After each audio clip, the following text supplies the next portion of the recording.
This video will show you how you can change a JPEG file to a PDF file without the need of any additional software.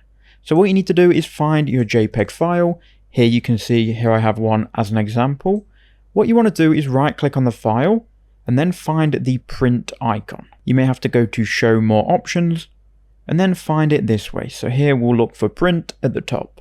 Click on print and then this window will open. Alternatively, if you're on Windows 11, double click on the icon and just click on print. That will open the newer version.